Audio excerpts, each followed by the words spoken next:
আসসালামু আলাইকুম। বরকত সবসময় টাকা পয়সা এবং ধন সম্পদের মধ্যে থাকে না।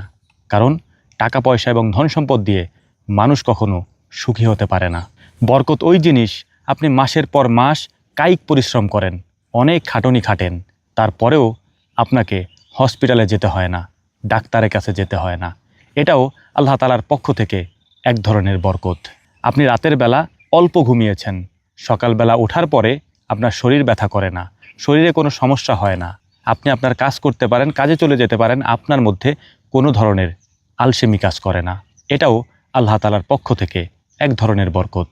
বরকত ওই জিনিস, আপনি অল্প খাবার খেয়েছেন, এই অল্প খাবারেই আল্লাহ তাআলা আপনার পেট ভরিয়ে দিয়েছেন। এটাও আল্লাহ তাআলার পক্ষ থেকে এক ধরনের বরকত।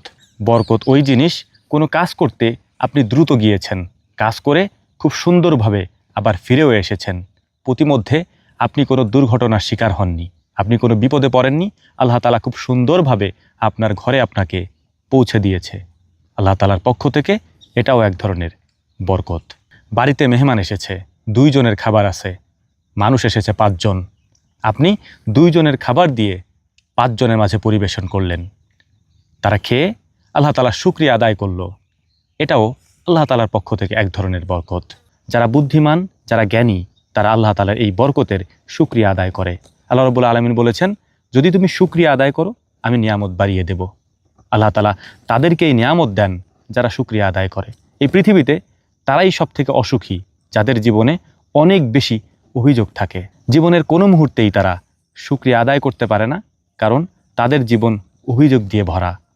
অভিযোগকারী মানুষ কখনো সুখী হতে পারে না, তাদের জীবনে আল্লাহ তাআলা নিয়ামতও দেন না। নিয়ামতের অন্যতম শর্ত হচ্ছে, বরকতের অন্যতম শর্ত হচ্ছে আল্লাহ তাআলা শুকরিয়া আদায় করা, যা দিয়েছেন তা পেয়ে সন্তুষ্ট থাকা। আপনি যত বেশি শুকরিয়া আদায় করবেন, তিনি আপনাকে তত বাড়িয়ে দিবেন, এটা তার ওয়াদা। যার যার অবস্থান থেকে শুকরিয়া আদায় করতে হয়। আমার থেকে যে বড় আছে তাকে দেখে আমি শুকরিয়া আদায় করব, যে না, আমি তার মতো হতে না পারলেও আমার থেকে যারা নিচে আছে তার থেকে আল্লাহ তাআলা আমাকে ভালো রেখেছেন। এই শুকরিয়ার কারণেই আল্লাহ তাআলা আপনাকে বরকত বাড়িয়ে দিবেন। এগুলি বরকতের অন্যতম একটি কারণ।